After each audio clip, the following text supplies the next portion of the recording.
বন্ধুগণ নিচে এসে আরো কত সুন্দর লাগছে দেখতে, মনে হচ্ছে সুইজারল্যান্ড।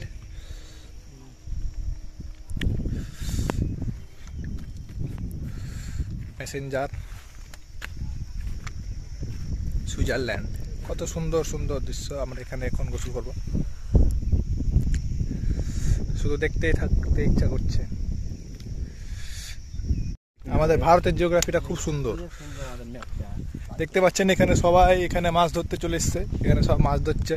আমরা জিজ্ঞেস করলাম যে কোথায় গোসল করব, তো ওখানে বললো যে সামনে যাও একটু গোসল করতে। এটা ধরেন তো বোতলটা দাদা। দেখতে পাচ্ছেন আমরা 3 বন্ধু মিলে এখন হেঁটে যাচ্ছি এই সুন্দর একটা দৃশ্য।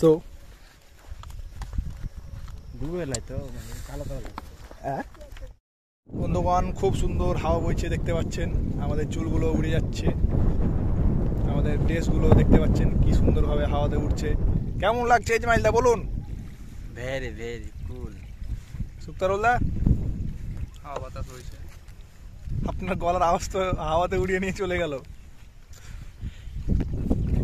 हट के मौसम पे कुल लग रहा है।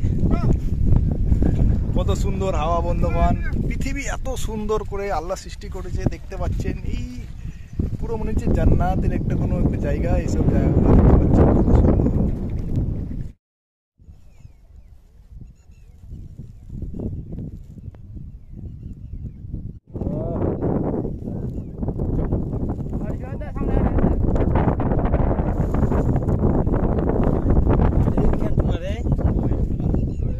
এত দূর মেসেঞ্জার এলাম আর পাশে আমরা গোসল করলাম না, এটা কি কখনো হয়? আমরাকে অবশ্যই এই পানিতে একবার ডুব দিতে হবে এবং আমাদের আনন্দ উপভোগ করতে হবে। তাই আমি আর সুক্তারুলদা দুজন মিলে গোসল করব প্রত্যেক শুক্রবারে পদ্মা নদীর ইসের মতন। তো চলুন আজকে করি গোসল।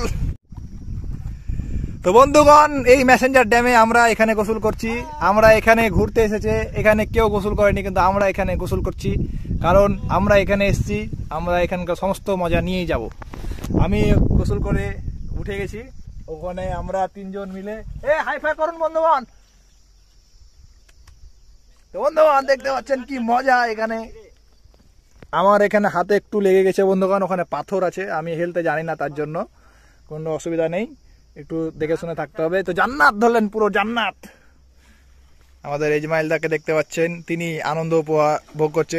প্রথমে নাম ছিল না আমাদের ইসমাইলদা, কিন্তু আমাদের ছোট ছেলেপুনা দেখে ইসমাইলদাও নিজেকে রুখতে না পেরে তিনিও গোসল করতে ঝাঁপিয়ে পড়লেন এই মেসেঞ্জার ড্যামে।